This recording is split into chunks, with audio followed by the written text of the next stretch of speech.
iPhone 13 on us for every customer. Current, new, everyone. To show the love.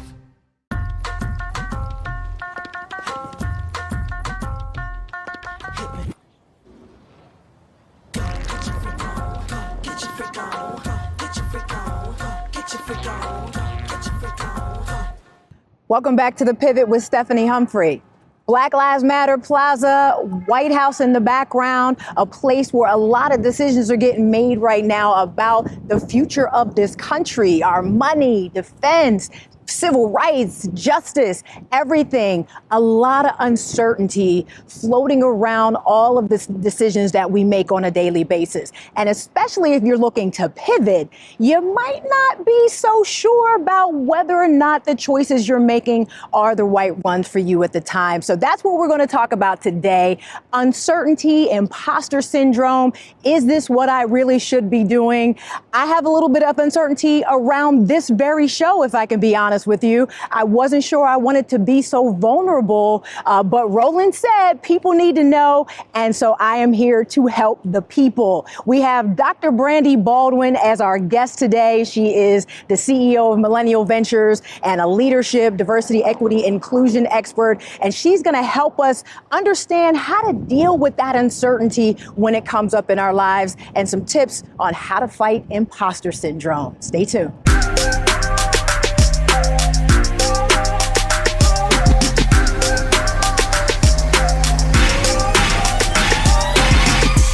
We are talking uncertainty, y'all. I mean, can we really do this? Thanks so much for checking out The Pivot with Stephanie Humphrey. I am here with Dr. Brandi Baldwin, a dear friend and the CEO of Millennial Ventures, Inc. Is it Millennial Ventures Inc. or Millennial Ventures Inc.? Yeah. An author, a speaker, and an expert in leadership and diversity, equity, inclusion. Dr. Brandi, thanks so much for being here with us today. Thank you, Stephanie. Excited for our discussion. Yeah, let's get into it. So we are talking uncertainty, those moments where you ain't even sure. You kind of like, I don't know. I thought I had this all locked in, but now things are feeling a little iffy. Yes. I'm sure we have all had those moments. I would love to hear you talk about a few of those moments in your life. Absolutely. I think, one of the things that I've learned, and hindsight is always 2020, but, day in and day out, we all have this false sense of security. Technically, we don't really know what's going to happen tomorrow, the next day, or the next week. But when we have this realization for things like COVID or things like that are happening in the economy, and when it hits us and it comes to our front door, a lot of times it shakes us and it makes us feel like we have less control, that things are more uncertain. But at the end of the day, they were always uncertain. The difference is we typically had a plan in place. And so for me, I think one of the things that I remember just disrupting my plan for myself was this idea, I'm a millennial. Mm-hmm. So, the millennial generation, we were told that you go to school, you get good grades, you're going to graduate, you're going to go to college, get a career. And, we all got sold that bill of goods. Right. We all got sold. And I'm like, I want a receipt because I had this idea of what my life would be, and that there was some certainty around, if you do this and you do that, you're guaranteed success. Mm-hmm. And so for me, almost 20 years ago now, coming out of college and realizing that, okay, wait, we're and recession's coming. I'm actually have a lot of degrees, but I am not feeling worthy. I'm not feeling really confident. The world is saying that I should be feeling successful, but inside I'm not. And so it's one of those things, particularly I think with high achievers. Like I'm a recovering overachiever and high achiever. But are you recovering though? I mean, for real, like don't forget I know you. I'm like, are we recovering? Okay, you know what? Truth be told, let's just say Stephanie you're in Humphrey, recovery. Here's the thing. I love that you pointed that out. I am high achieving with better motives. Before, I was high achieving because there was something that I was missing, because I didn't feel like I was worthy, because I felt like the degrees and the accolades and the awards and the accomplishments would actually build up my identity. Now I'm actually able to strive and able to achieve as a result of having a cohesive and fully formed and authentic identity. So rather than me doing the things to build up my identity, I had to get my identity tight. Now I'm able to do the things I always wanted to do. So it's the motive that's different, not the outcome. I love it. I love it. You just said a whole word right there.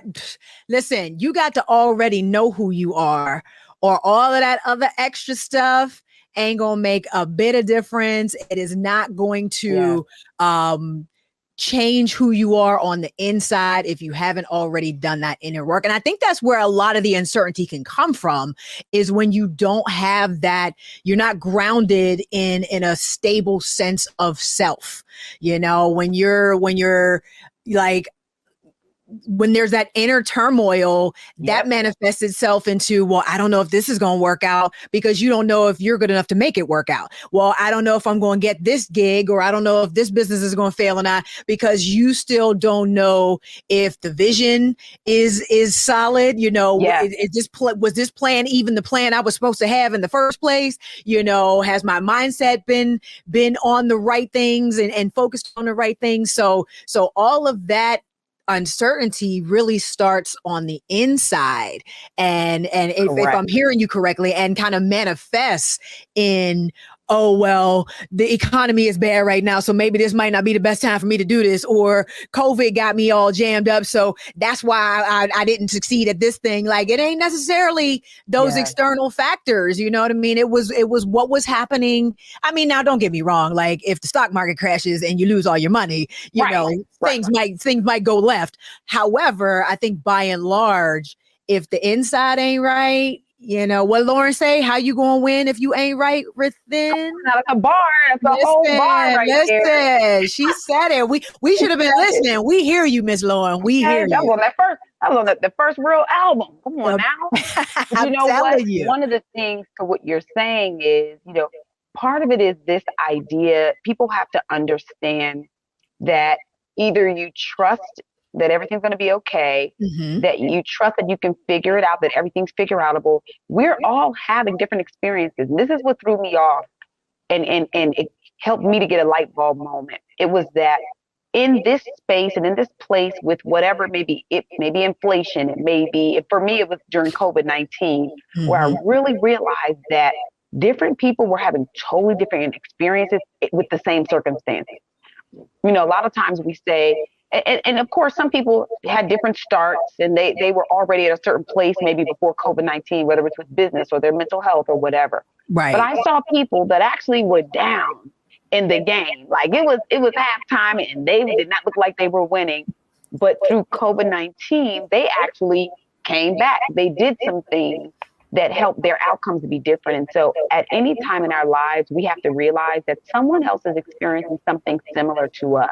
That's right. Maybe not identical, but they're having exact different or more positive outcomes.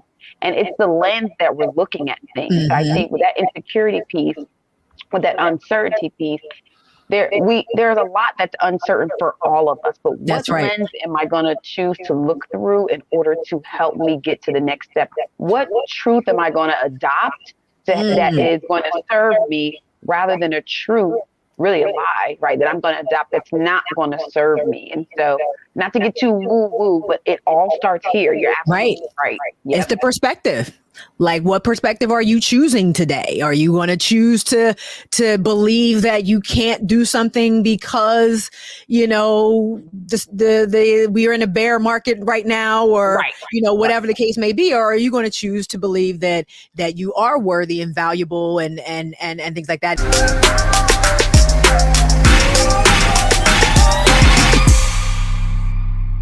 Love our new Alexa. It's a Buick. Yeah, Alexa. Buick. Alexa. It's a Buick. It's an Alexa. It's a Buick. It's an Alexa. Coach, that's a Buick. That's an Alexa. The Buick Enclave with available Alexa built in. Verizon just gave us all a brand new iPhone 13. We've been customers for years. I thought new phones were for new customers. We got iPhone 13s too, switched to Verizon 2 minutes ago. Ours were busted, and we still got a shiny new one. Check it out. So wait, everybody gets the same great deal. I think that's the point. iPhone 13 on us for every customer. Current, new, everyone. On any unlimited plan, starting at just $35. All on the network more people rely on. Don't you think it's time to get wealthy? I'm Deborah Owens, America's Wealth Coach, and my new show on the Black Star Network focuses on the things your financial advisor or bank isn't telling you. So watch Get Wealthy on the Black Star Network.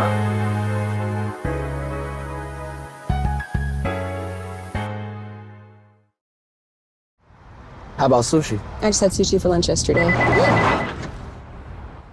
How about tacos? Automatic emergency braking, one of 6 advanced safety features standard on every 2022 Chevy Equinox. Find new technology. Find new roads. Chevrolet.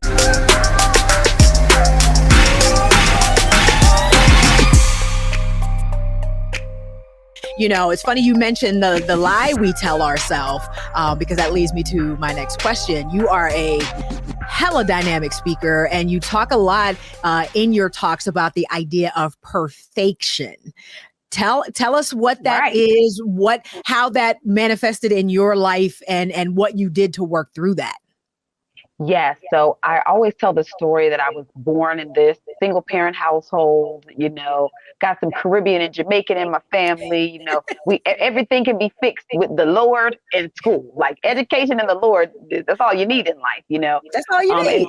That's all you need, and you'll be fine, So I was raised to kind of achieve, be a straight A student. I was on the track. I was in the orchestra. I did that, student government president. Like, watch out now. This is before 18. Mm-hmm. And I did all of these things. I went and got a degree in psychology and a master's in organizational development and a degree, a PhD in educational leadership before the age of 30, and still felt empty. Wow. And I thought I played by the rules, and I don't know who made these rules up, but while everyone else thinks I'm successful, I really feel empty. I really have low self-esteem. I really am struggling with imposter syndrome. And so I had to say, what is it? Because I've done all that you can do. Right. And I got the receipts. And got the receipts, baby. And I'm the real deal. But inside, it just wasn't fulfilling me at all. And I actually felt more empty than I ever felt. And I realized, and I had to have kind of a come to Jesus moment with myself. Have you ever just, had to talk to yourself? That's right. I.e. curse myself out. And I realized that I was fake. I actually loved the idea that my friends would introduce me as, oh, this is my friend Brandi. She's getting her PhD. I love that. That started to become part of my identity. I love the fact that everyone called me for advice. I was the resource and I was the go-to, even despite the fact that when I needed a resource to go to, I couldn't find anybody in my phone book that I trusted with my deepest, darkest secrets. Right? I had to realize that I created a life for myself where, because I was so insecure, I was an insecure high achiever, which is such an oxymoron. But I created a life for myself where everything around me built my identity up and tried to fill my bucket of insecurity, which had a hole at the bottom. And so I had to take responsibility for the fact that I was fake. I was phony. I kept people around me that probably wouldn't like me if I was the real Brandi. I kept people around me that I really didn't like, but because they fulfilled something for me. And so I call it perfection. Right. And I tell people, with my degree in psychology, I can make up and coin stuff. That's right. And I'm going to do it. Okay. And it's this thing that we do, particularly women, I think more so than men, where we pretend like things are perfect on the outside, but we're really faking it. And we all do it for each other. And so what I realized was I'm actually going to be courageous enough to be my real self. And when I did that, I actually was rejected by the fake people that I had around me that really didn't like the new me. I actually lost relationships. I actually went through a divorce. I actually decided to be okay that in this life, the one life that I have, I'm with the uncertainty, with what I don't know that's going to happen tomorrow. One thing I do know is I'm going to be real. And I'm going to not be so thin-skinned and so fragile about people who, if they're right not to, I may not be their cup of tea. That's okay for me. And it started with family. It Right. started with, I mean, and it's tough. Don't it always start there though? Don't it always? Listen, sometimes some hard decisions got to be made and some hard conversations have to be made with people that are the closest to you, about how things are going to work and the boundaries that need to get set and all of that. And they expect us to show up in a certain way. And so I said, rather than me, because here's the thing, I was a different person around different people. Oh, when I'm around certain family members, I reverted back to little old Brand. Little old Brand. Then when I'm in certain groups, and I'm Dr. Brandi Baldwin. And then when I'm in another group, and I was like, look.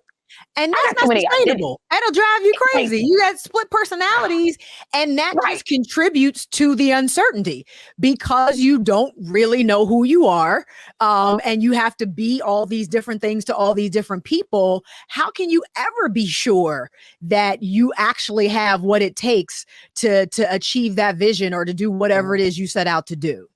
Yep. And it's during the quiet times. I was so all over the place with expectations and trying to keep up with everything that I only was happy by myself. I was like, I just want to be by myself. I don't really want to be around people. I was like, I'm not mad at that, to be right. low key. I still love some quiet time, some me time. Right. But I think that, for anyone that's struggling right now with getting back on track, trying to find their footing post-COVID, we got the great resignation going on. We have a lot of people are making some life-changing decisions. Absolutely. Make sure you're making the life-changing decisions for the betterment of your future. I had this moment where I thought, not to be morbid, but I pictured myself at the funeral and I said, yo, all these fake people going to show up to my funeral and fake act like they were supportive and fake pretend like, I'm so great, but I know the true story of how. And they wouldn't even be able to tell a true story about who you were because they don't even know. Right. It's like everyone's giving false accounts of the false life that I lived. How whack is that? And it was me saying, okay, I don't necessarily have a model for what this looks like, but I'm going to do it myself. And this is a game changer though, Steph. And you know this because we talked about just coming into our own and as we grow into our just the greatness of who we are and what we were called to do. Right. But it's amazing how opportunities come to you. It's amazing how better friendships, better relationships come your way. It's like everything just moves out of the way and responds to your choosing and honoring yourself. I tell people I used to do small things that dishonored who I was, like sit all day at the computer and do work and not get up to use the bathroom and just relieve myself. Like not just get up to just eat a snack. But then I'm wondering why people disrespect me. I'm wondering why I'm frustrated with certain relationships. Well, you don't even honor yourself in the small ways. That part. And so how is anyone else going to honor you? I could talk all day, but Girl. I'm just saying. Again, just a whole word. And it just speaks again to the fact that, we are all going to have those moments when we feel uncertain, when we feel, unworthy, where we don't know what's going to happen next. But a lot of alleviating that starts with the internal work and not looking at, waiting for outside conditions to change or get better or be perfect or, whatever, like the outside environment doesn't need to have as heavy an influence on how you move as people tend to give it. Yeah. At the end of the day, when you change, the environment around you changes. Amen. Change your energy. You change all the energy around you. Yes. That's physics. That's exactly. Physics. That's like literally science. It's a universal principle and law that we can't break. It's as strong as gravity. It's like, wow. When you put on a different lens, I have like 15 different pairs of glasses, right? I think of life like, what lens am I choosing to put on and look through? How am I willing to look at this situation as an opportunity, even if it doesn't feel right? And the other thing is, talking about feelings real quick, we cannot live our life and make decisions and choices based on emotions. It's okay to be emotional. Now I be curled up in a fetal position once a month in my closet, booing and crying, Lord, right. And that's just the purge. But then you blow your nose and wash your face and get back to business with some things that make sense. That makes sense. I got a pros and cons list. I have my wise counsel. I may need to call Stephanie and say, hey, Steph, I'm thinking about da-da-da-da. That's when you have to be about your business, and your life is a business. Treat yourself and everything around you as serious as you would your business or your career. But we do certain things for our employer and for our 9 to 5 or for our business that we don't even do for ourselves. We have accountability and quality assurance and protocol and processes for our workflow, but you don't have that for your life flow. And so it's one of those things where your success, your freedom, your accomplishments is not only about you. When you do that thing, you're opening doors for family members, for friends, for your children, for others. So I got to be good. I have to be healthy. Right. My mental health has to be straight. And once I realized and kind of put myself on a pedestal, I saw a meme and it really summed up my life before I made this kind of decision and this shift and this pivot.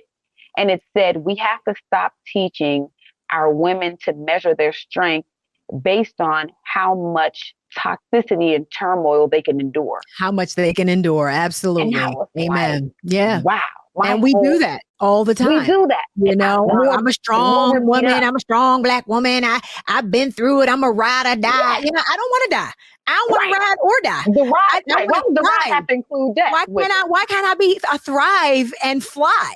You know what I mean? Instead of a ride or die. We're going to be a thrive and fly. Okay. Hold on, Patti LaBelle. Hold on.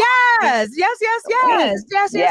don't have to always be suffering and sacrificing to measure your strength and to prove your worthiness to other people. I love that so much. And once you get clear on identity and get clear on how you can best take care of yourself, you find and get clear on the plan, you find that a lot of that uncertainty actually goes away. It's funny how that works, right? It melts away. It melts away because you're not looking for things to be certain without, because you're certain within. Amen. You know that it doesn't matter what happens, you're going to show and be consistent. I have just a set of values and things that I do that it doesn't matter what the outside is. I know I'm not going to be flaky. But see, sometimes people know that they're flaky. They know that they're inconsistent. They know that they actually don't do certain things or haven't taken the time to develop certain habits and skills. And so they're nervous. So they need the outside environment to be perfect for the lack of preparation that they've done for their life. And so we have to figure that out and address that. With my kids, when they're small, I have to create an environment when they were very small that's conducive for them to be able to thrive and do things a certain way. I had to put the covers over the outlets. I had to put the thing on the steps so they wouldn't fall down the steps. After a while, we're going to take those guardrails off. And I can't guarantee that when they go to a family member's house that they're going to have certain guardrails or an environment that I have in my home. I can't guarantee when they go to school and when they go to this event. I can't guarantee that. But what I do guarantee is my kids know when to say no. They know how to remove themselves from bad situations. They know how to call for help. They know certain things within them that regardless of what the environment is going to help them to survive and thrive. If people can do that for themselves, then they'll find that uncertainty melts away. Absolutely. You get a level of certainty and peace that no outside external force can take away. That's so amazing. Dr. Brandi, where can people go to find out more information about you?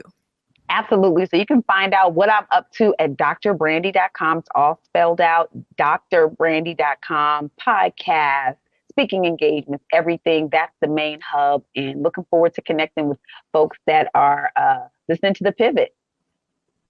Awesome. I love it. I love these interviews. I mean, y'all have all just been dropping gems and nuggets, and I am so grateful for you for being with me today here on The Pivot. Thank you, Dr. Brandi. Thank you. It is a scary world out there, y'all. There are a lot of things that we don't know. There are a lot of things to be uncertain about. And it's especially scary when you're trying to make a major transition or pivot in your life. I get it. I understand it. But the thing is, once you're a little more certain about who you are and a little more certain about why you want to pivot, it makes the uncertainty a little less. So that's what you want to do first. You want to know who you are, get grounded in your identity, number one. And number two, get very, very clear on your why. Why are you doing this? Why do you want to make this transition? Why do you even want to pivot? Why do you want to start that business or go back to school or change careers? Get very, very clear on your why, because when you have that internal certainty, a lot of that external uncertainty starts to go away. Also, start thinking about a plan. You don't have to have it all together just yet, and we're going to talk about plan in a future episode, but just start thinking about a plan to get prepared. Start writing some stuff down. Start, looking at it every day and just letting that sort of sink in and internalize inside you. That'll help with a little bit of that uncertainty as well. Sometimes, y'all, you're just going to have to do it scared. You're going to have to do it even when you don't know what's coming next. Even when you don't know what's just around that corner, even when you don't know if it's gonna work out. Sometimes you just have to do it anyway and step out there on faith, as they say. But also, a quick tech tip, when you're feeling especially uncertain and anxious, log off for a little while. Put that phone down for a little while. We tend to do what we call doom scrolling, where we sort of go down that social media rabbit hole, and that's just a good place where all the bad news gets aggregated together at the same time. So when you're feeling especially uncertain, when you're feeling especially anxious, take a little bit of a digital break and just put the phone down for a little while. This is Stephanie Humphrey, and you're watching The Pivot.